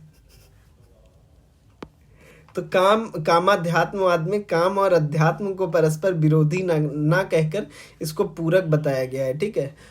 जो ओशो की जो बुक है उसमें भी मतलब इसी तरीके का जिक्र है कामाध्यात्मवाद का, जिसमें काम और अध्यात्म को परस्पर विरोधी ना मान करके पूरक बताया गया है। ठीक है। तो नारी पुरुष संबंधों में जो अट्रैक्शन है उसको वो मतलब सहजता से स्वीकार करते हैं। तो एक दर्शन हमने पढ़ा कि प्रतिविज्ञा दर्शन या आनंदवाद, एक दर्शन हमने पढ़ा नव्य वेदांत दर्शन, एक हमने पढ़ा बौद्ध दर्शन की बौद्ध दर्शन का भी प्रभाव है, एक कामाध्यात्मवाद का भी प्रभाव देखने को मिलता है, अवतारवाद का भी कॉन्सेप्ट है, और जो स्कंदगुप्त के माध्यम से अवतारवाद की मौलिक व्याख्या की गई है। मार्क्सिज्म भी देखने को मिलता है, मार्क्सवाद भी देखने को मिलता है कि स्पष्ट रूप से लाइन आती है कि अन्न पर स्वत्व है भूखों का और धन पर स्वत्व है देशवासियों का। तो इस तरीके की पंक्ति भी आती है। तो स्पष्ट है कि स्कंदगुप्त के भीतर विभिन्न दर्शनों का सामंजस्य दिखाई पड़ता है। शैवाद्वैतवाद के प्रति प्रसाद की जो निष्ठा है वो तो जग जाहिर है। शैवाद्वैतवाद प्रमुख दर्शन है, लेकिन ऐसा नहीं है कि अन्य दर्शनों का प्रभाव नहीं है। प्रसाद के ऊपर अन्य दर्शनों का भी प्रभाव है, और अन्य दर्शनों को भी प्रसाद ने अपने उस साहित्य में उभारा है। तो ऐसा कुछ ध्यान में रखना है। ठीक है। फिर उसके बाद स्कंदगुप्त नाटक का नामकरण जो है वो प्रसाद ने सही से रखा है नाम कि नहीं रखा है, ये यूपीएससी आपसे पूछेगा। तो आपको बताना है कि स्कंदगुप्त नाटक का नाम जो स्कंदगुप्त नाम है, इससे संपूर्ण कथ्य स्पष्ट होता है, और ये चरित्र प्रधान नाटक है। इस चूंकि जयशंकर प्रसाद के पहले के जो साहित्य थे, प्रसाद से जो पहले के जो साहित्य लेखन होता था, उसमें ज़्यादातर ऐसा देखा जाता था कि उसमें जो चरित्र प्रधान नाटक लिखने की या चरित्र प्रधान साहित्य लिखने की परंपरा कमज़ोर थी प्रसाद या प्रेमचंद प्रसाद के लेखन से पहले। लेकिन धीरे धीरे चूंकि जब ये छायावाद आया, जिसमें स्वच्छंद रूप से जब लेखन काल शुरू हुआ, लेखन परंपरा चालू हुई, तो उसमें चरित्रों की प्रधानता पर जोर दिया गया, और प्रसाद उन शुरुआती मतलब साहित्यकारों में से हैं जिन्होंने चरित्र प्रधान परंपरा को महत्व दिया, और चरित्र प्रधान नाटक उपन्यास ये सारे देखने को मिलते हैं प्रसाद के यहाँ पर। ठीक है। तो फिर इसी परंपरा में कि चरित्र प्रधान नाटक पहले नहीं लिखे जाते थे लेकिन लिखे गए, और उसी चलते स्कंदगुप्त नाटक का नामकरण स्कंदगुप्त का जो प्रथम पृष्ठ से लेकर के अंतिम पृष्ठ तक स्कंदगुप्त चर्चा का विषय है, और ऐतिहासिक और मिथकी चरित्र जरूर है, लेकिन स्कंदगुप्त के चरित्र के माध्यम से भारतीय जनता का आवाहन किया गया है कि वो गौरवपूर्ण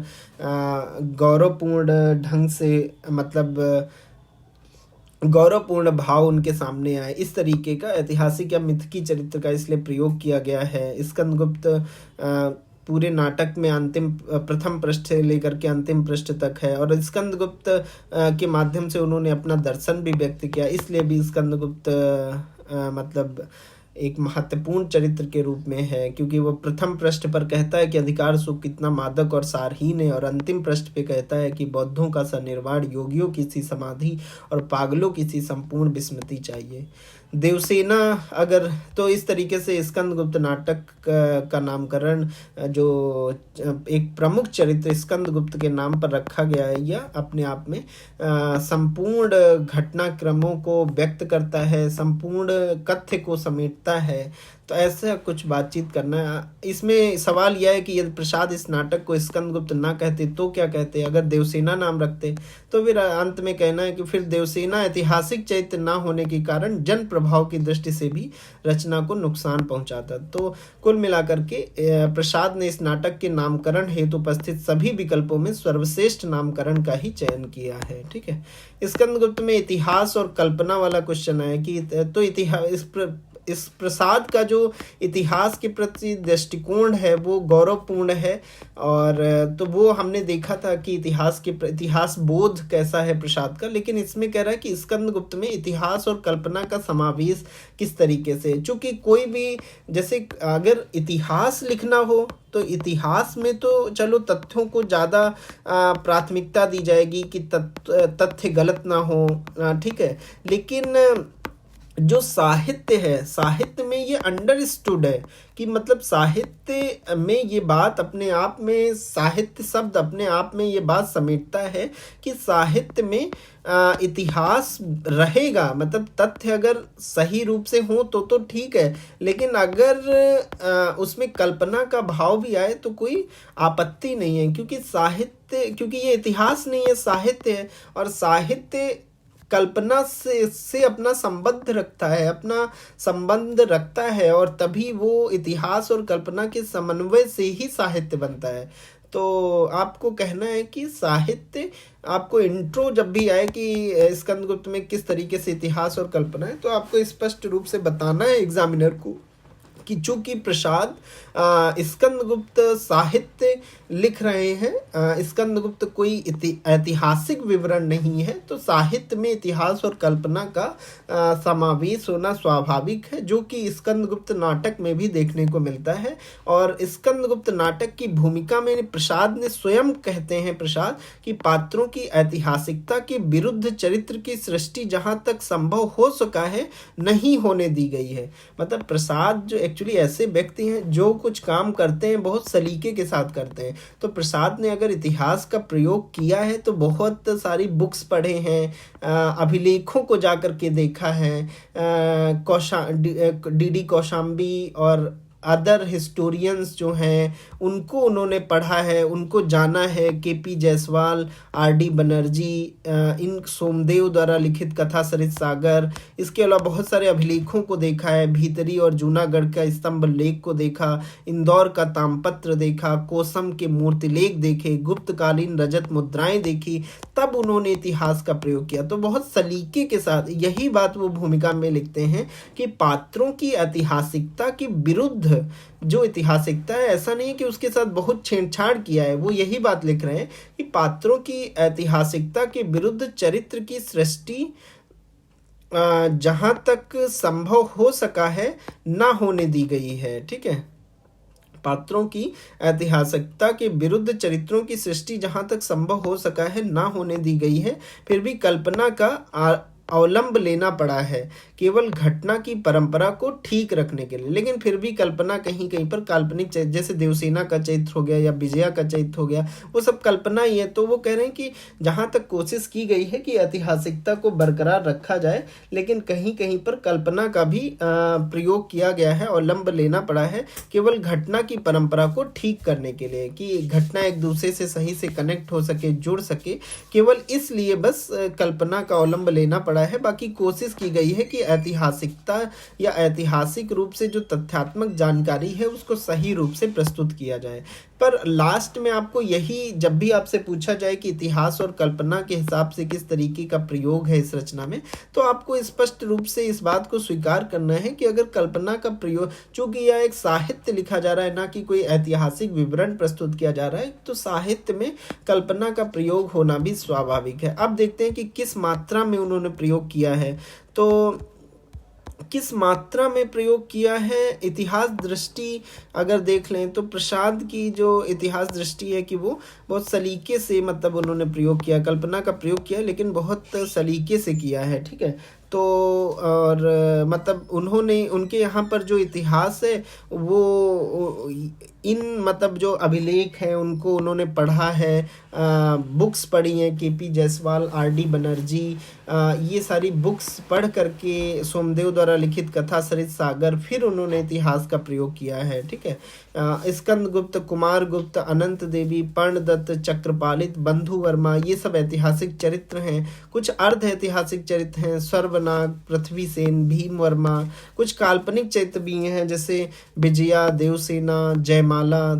ऐतिहासिक घटनाएं भी हैं। स्कंदगुप्त ने हूडो को हराया था, उसके वैमात्रक मतलब सौतेले भाई पुरुगुप्त से आंतरिक द्वंद्व भी रहा है। ठीक है, पूर्ण काल्पनिक घटनाएं भी हैं कि अनंत देवी और भटार के प्रपंच बुद्धि का षड्यंत्र या विजया की आत्महत्या, तो ये सब मतलब पूर्ण काल्पनिक घटनाएं भी हैं। तो निष्कर्षतः इस नाटक में कल्पना का तो प्रयोग हुआ है, पर वह सकारण है, वह मात्र बुद्धि विलास नहीं है। ठीक है, अतः नाटक का मूल ढांचा ऐतिहासिक है, पात्र एवं प्रसंग इतिहास से हैं। ठीक है, स्कंदगुप्त नाटक की भाषा जो है, भाषा को लेकर के प्रसाद को हिंदी साहित्य में बहुत लोग सुनाते हैं कि प्रसाद ना भाषा बहुत जटिल रखते हैं। तो उसमें जैसे आचार्य शुक्ल ने ही आलोचना किया है, डॉक्टर नगेंद्र ने भी आलोचना किया है, प्रेमचंद ने खुद ही कहा है कि प्रसाद की भाषा जो है वो ठीक ठिकाने की नहीं है।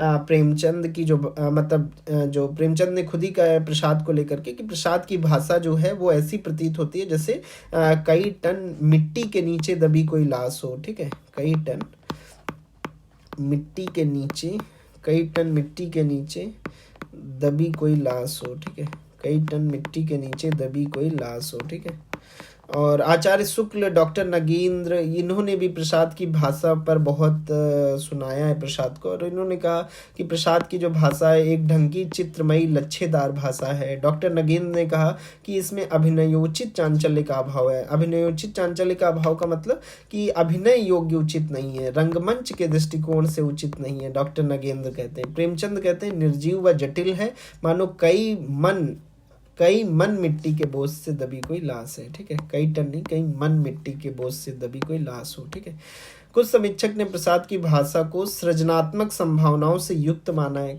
कि नई सृजन हुआ है, क्रिएटिविटी है ये प्रसाद की अपनी, ये भी कुछ लोग कहते हैं, तारीफ भी करते हैं। डॉक्टर चतुर्वेदी ने कहा कि ये अभिजात्यपूर्ण है भाषा, प्रसाद की भाषा जो है अभिजात्यपूर्ण है, मतलब उच्च वर्ग की भाषा है। ठीक है, हबीब तनवीर भी कहते हैं प्रसाद की नाट्य भाषा कठिन होते हुए भी समृद्ध तथा खूबसूरत है। तो आलोचकों और समीक्षकों को जरूर महत्व देना है। इन्हीं आलोचकों और समीक्षकों का नाम लेकर के प्रसाद की तारीफ और प्रसाद की जो आलोचना है वो करवाते रहना है। ठीक है, अपने उत्तरों में। प्रसाद की भाषा पर मुख्य आक्षेप यह है कि वह अपनी तत्समता के कारण अत्यधिक तत्सम शब्दावलियों का ज़्यादा प्रयोग करते हैं, लेकिन कहीं कहीं पर साधारण भाषा का भी प्रयोग है। जैसे वो देवकी कहती है कि चल रहे रक्त के प्यासे कुत्ते, चल अपना काम कर, तो ऐसा कुछ मतलब साधारण भाषा का भी प्रयोग है। पात्रानुकूल भाषा नहीं है प्रसाद की, ये भी कुछ लोग कहते हैं। ठीक है, भाषा में बिंबात्मक क्षमता का प्रयोग है, ध्वन्यात्मकता है। ठीक है, इसके कुछ सूत्र वाक्य हैं जैसे अधिकार सु कितना मादक व सारहीन है, और नाट्य भाषा का विशेष प्रयोग नहीं हुआ है। ठीक है, तो ये कुछ है प्रसाद स्कंदगुप्त की चरित्र योजना। चरित्र योजना प्रसाद ने ऐसा नहीं है कि मतलब भारत दुर्दशा के इतने मतलब भारत दुर्दशा में हमें लगता है कि कुछ कम चरित्र थे, लेकिन यहाँ पर प्रसाद के नाटक में 33 चरित्र आ गए हैं। ठीक है, और कुछ अनावश्यक चरित्र हैं, कुछ गौड़ चरित्र हैं जिनको ज़्यादा महत्व नहीं देना चाहिए, उनको भी महत्व दे दिया है। चरित्रों के पर्याप्त विकास की पर्याप्त स्थितियां नहीं बनाई है। कुछ चरित्र जो हैं वो कुछ चरित्रों में विशेषता नारी चरित्रों में प्रसाद का जो उद्देश्य है, जो दर्शन है, उसको हावी कर दिया है, तो स्वतंत्रता बाधित हुई है। लेकिन कुल मिलाकर के ऐसा नहीं है कि प्रसाद की बुराई करना है, हमेशा प्रसाद को बचा लेना है कि प्रसाद चूंकि ये स्कंदगुप्त नाटक जो है अपने आप में ऐतिहासिक थी, ऐतिहासिक पृष्ठभूमि पे लिखित नाटक था, लिखित साहित्य था, तो इसलिए प्रसाद के पास उतनी उतना स्कोप नहीं रहा, उतनी जगह नहीं रही कि प्रसाद चरित्रों की उतनी अधिक स्वतंत्रता बरतें। लेकिन प्रसाद ने नाटक में चरित्रों की स्वतंत्रता का प्रयास जरूर किया है। चरित्रों की जो स्थितियों के प्रति जो स्वाभाविकता है उसको प्रदर्शित करने की ज़रूर कोशिश किया है, और ऐसा कुछ बातचीत करना है, ठीक है। और फिर स्कंदगुप्त के नायक का चरित्र, स्कंदगुप्त किस तरीके, जो स्कंदगुप्त के नायक तो स्कंदगुप्त खुद ही है, ठीक है। स्कंदगुप्त नाटक के नायक जो है वो स्कंदगुप्त ही है, क्योंकि मतलब प्रथम पृष्ठ से लेकर के अंतिम पृष्ठ तक है।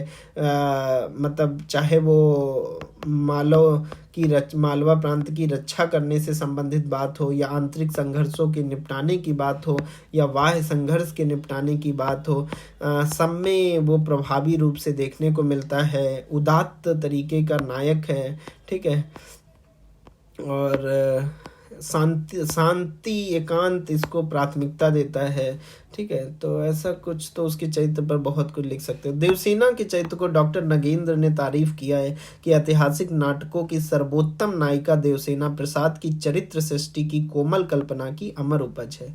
तो देवसेना का चरित्र की हृदय पक्ष की प्रधानता है, मतलब छायावादी नायिका के जो भी गुण हैं वो सब देवसेना में है। तो छायावादी नायिका क्योंकि आदर्श को ज़्यादा प्राथमिकता देती हैं, छायावादी नायिका जो हैं वो सामाजिक कार्यों को ज़्यादा प्राथमिकता देती हैं, छायावादी नायिका जो है वो क्षणिक सुखों पर अत्यधिक ध्यान नहीं देती हैं।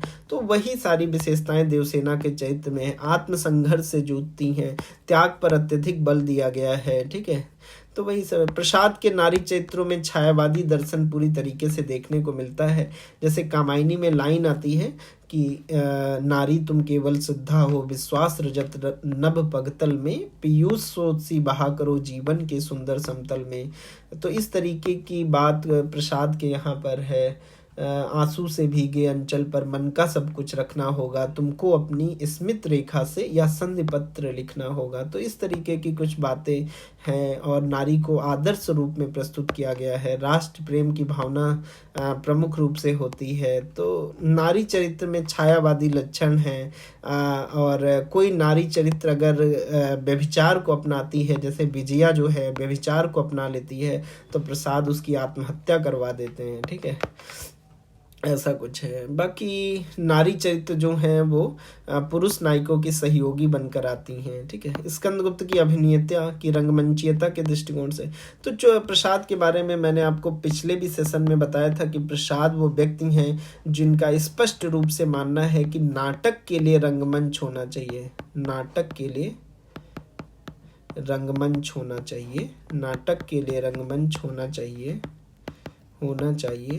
ना कि रंगमंच के लिए नाटक, ना कि रंगमंच के लिए नाटक, ना कि रंगमंच के लिए नाटक। एक्चुअली प्रसाद के बारे में एक बात आपको बताता हूँ। प्रसाद ना प्रसाद जब साहित्य लिखते हैं तो प्रसाद एक्चुअली जैसे प्रसाद हैं, ठीक है।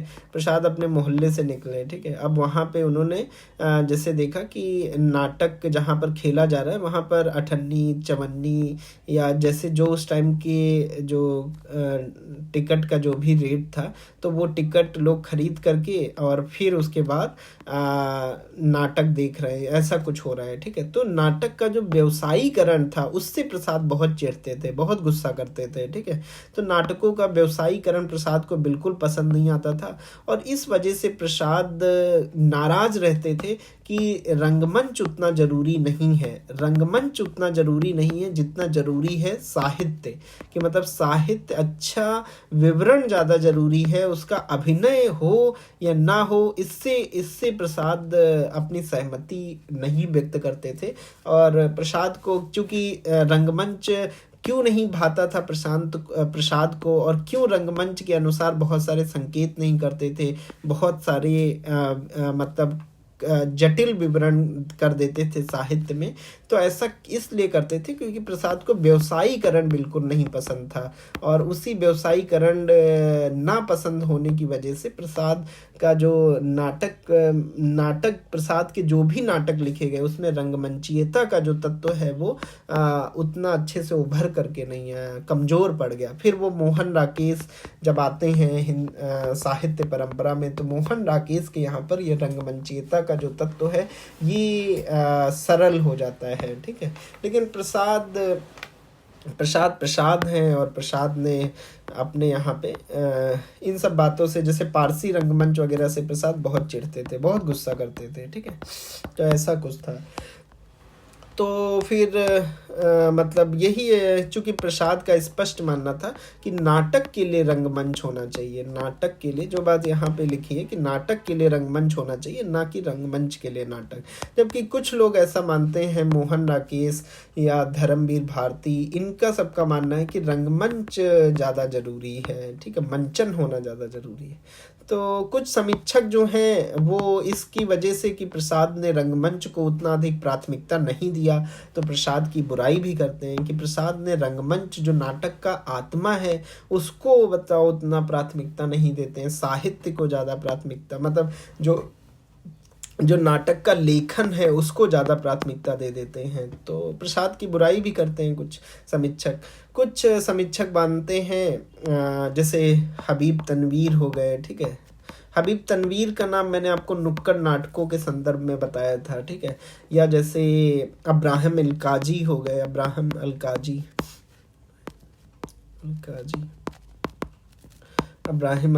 हो गए, एनएसटी के डायरेक्टर हैं अब्राहम अलकाजी, ठीक है। तो ये लोग ऐसे लोग हैं, एनएसटी के फर्स्ट डायरेक्टर हैं, ठीक है, पहले डायरेक्टर हैं। अब्राहिम अलकाजी जैसे लोग, हबीब तनवीर जैसे लोग, ये लोग प्रसाद को बचा लेते हैं, और ये लोग कहते हैं कि अगर प्रसाद के नाटकों के हिसाब से तुम लोग स्टेज नहीं बना पा रहे हो तो इसमें प्रसाद की क्या गलती, प्रसाद के नाटकों के हिसाब से तुम लोग रंगमंच बनाओ, ये प्रसाद की इसमें क्या गलती है। तो इस तरीके से डांट भी लगाते हैं अब्राहिम अलकाजी, हबीब तनवीर जैसे समीक्षक। तो ये कुछ बात है कि ये जब क्वेश्चन आए कि स्कंदगुप्त की अभिनीयता, तो प्रसाद का थोड़ा ये माइंडसेट आप अपने दिमाग में रखना। और प्रसाद बहुत गुस्सा करते हैं जो व्यवसायीकरण, इसीलिए उन्होंने लिखा कि मेरी रचनाएं तुलसी दत्त, सैदा, आगा हस्र, कश्मीरी की व्यावसायिक रचनाओं के साथ नहीं नापी तौली जानी चाहिए। मैंने उन नाटक कंपनियों के लिए नहीं नाटक लिखे, 4 चलते अभिनेताओं को एकत्र कर कुछ पैसा जुटाकर 4 पर्दे मंगा लेती हैं, और 2 अन्नी 8 अन्नी के टिकट पर इक्के वाले खुमचे वाले दुकानदारों को बटोर कर जगह जगह प्रहसन करती फिरती हैं। प्रहसन मतलब व्यंग नाटक होता है, ठीक है, एक तरीके का व्यंग नाटक होता है। तो वो इस बात को प्रसाद बहुत गुस्सा करते हैं व्यवसायीकरण पर, और इसीलिए प्रसाद के यहाँ पर, प्रसाद के साहित्य में रंगमंचीयता का तत्व कमज़ोर दिखाई पड़ता है। और लेकिन क्योंकि देखो 5 अंक है और 33 दृश्य हैं, 5 अंक हैं और 33 दृश्य कर दिया है, तो मंचन उस टाइम पर तो संभव ही नहीं था। इस टाइम पर बहुत सारी तकनीकियों का विकास हुआ है, तो अब प्रसाद के नाटकों पर मंचन हो जाता है। लेकिन जैसे जब मैं भारत दुर्दशा आपको पढ़ा रहा था, तो भारत दुर्दशा में क्या है कि 6 अंक हैं और 6 ही दृश्य हैं, तो ज़्यादा दिक्कत नहीं आती है। अब यहाँ पे क्या है कि हैं 5 अंक लेकिन 33 दृश्य हैं, 33 दृश्य हैं, ठीक है। जैसे युद्ध टूटना हो गया, युद्ध हो गया, बांध टूटना, नदी की बाढ़, सेनाओं का परिचालन, किले का टूटना, जल प्रवाह में सैनिकों का बहना। तो इन सब की वजह से मतलब प्रसाद के रंगमंचन पे बहुत ज़्यादा इफेक्ट पड़ता था। और पात्रों की अधिकता है कि मतलब 32 पात्रों की उपस्थिति है, ठीक है। गीतों की अधिकता है कि कुल 16 गीतों का प्रयोग किया है। समय 5 से 6 घंटे लग जाता है। कठिन भाषा है, तो इसीलिए अभिनयोचित चांचल्य का अभाव कहा है डॉक्टर नगेंद्र ने। तो प्रसाद के मतलब बुराई भी करते हैं लोग, लेकिन शांता गांधी, इब्राहिम अलकाजी ये लोग प्रसाद को बचा भी लेते हैं, ठीक है। तो ऐसा कुछ थोड़ा बहुत ध्यान रखना है। भारत दुर्दशा और स्कंदगुप्त में तुलना अगर आ जाए तो भारत दुर्दशा में 6 अंक 6 दृश्य, इसमें 33 दृश्य हैं और 5 अंक हैं, ठीक है। भारत दुर्दशा में सिर्फ एक कथा चलती है, इसमें कई सारी अवान्तर कथाएं भी चलती हैं। दोनों नाटकों में चरित्रों की संख्या अधिक है, ठीक है। गीतों की संख्या है अधिक दोनों में। भारत दुर्दशा में कठिन दृश्य एक भी नहीं है, इसमें बहुत सारे हैं। भारत दुर्दशा की भाषा सरल व सहज है। प्रसाद है, प्रसाद की भाषा शिक्षित व तथा सुरुचि संपन्न है, विशिष्ट वर्ग से जोड़ती है, ठीक है। भारत दुर्दशा जो है वो 1 घंटे में खेली जा सकती है, उसका मंचन हो सकता है, लेकिन स्कंदगुप्त 5 से 6 घंटे लग जाते हैं। स्कंदगुप्त के आस्वादन के लिए इतिहास की गहरी जानकारी कहीं कहीं सहायक होती है, लेकिन जबकि भारत दुर्दशा के लिए ऐसी कोई अपेक्षा नहीं है, ठीक है। तो ये कुछ बातें हैं। और भारतीय तथा पाश्चात्य सिद्धांतों का समन्वय है, चरित्रों के स्तर पर है समन्वय, वो देखने उद्देश्य के स्तर पर समन्वय, रंगमंचीयता के स्तर पर समन्वय देखने को मिलता है, देश काल के। ये क्वेश्चन आसान है, हो जाएगा। स्कंदगुप्त पर पारसी रंगमंच का भी प्रभाव है, मतलब है क्योंकि उस दौर की है इसलिए पारसी रंगमंच का प्रभाव। वैसे तो प्रसाद इन सब पर बहुत गुस्सा करते थे, पारसी रंगमंच वगैरह पे। तो पर्दे पर आधारित है क्योंकि पर्दा विधान में रचित नाटक है, ठीक है। गीत योजना है, तो उन सब से ऐसा लगता है कि पारसी रंगमंच से भी प्रसाद की ये नाटक जो है ये साहित्य प्रभावित है। लेकिन प्रसाद व्यवसायीकरण के खिलाफ थे तो उतना एक्सेप्टेंस नहीं देखने को मिलता है। अब फिर वही ये जो मैं पहला आपका जैसे कोई अभी क्वेश्चंस पे आ जाएं तो क्वेश्चन इजीली कर सकते हैं, कोई ज़्यादा दिक्कत नहीं आएगी क्योंकि इतने अच्छे से हमने कंटेंट देखा है। क्वेश्चन नंबर 13 की स्कंदगुप्त के आधार पर जयशंकर प्रसाद की राष्ट्रीय चेतना और संवेदना वाला क्वेश्चन आ गया। प्रसाद जी के नाटक ना सुखांत है ना दुखांत बल्कि वो प्रसादांत हैं। तो आसान से क्वेश्चन है, मुझे लगता है कि कंटेंट पर अच्छे से बात कर लिया है तो आप ज़्यादातर क्वेश्चन करने में सक्षम रहोगे। क्वेश्चन नंबर 11 आपको घर से लिखना है, होमवर्क में है, और ये लिख करके मुझे भेजना है और फिर मैं आपको चेक करके बताऊंगा, ठीक है। क्वेश्चन नंबर 11 आपको लिखना है, ठीक है। तो आज के सेशन में इतना ही रखते हैं और नेक्स्ट सेशन में हम लोग आषाढ़ का एक दिन नाटक पढ़ेंगे, मोहन राकेश द्वारा रचित है और मोहन राकेश द्वारा रचित पहला नाटक है आषाढ़ का एक दिन, ठीक है, ये भी ध्यान रखें। तो आषाढ़ का एक दिन देखेंगे, इसके ऊपर क्वेश्चंस देख लेंगे और इसके कंटेंट पर अच्छे से बातचीत कर लेंगे। आषाढ़ के एक दिन की स्टोरी पढ़ेंगे, ऐसा कुछ।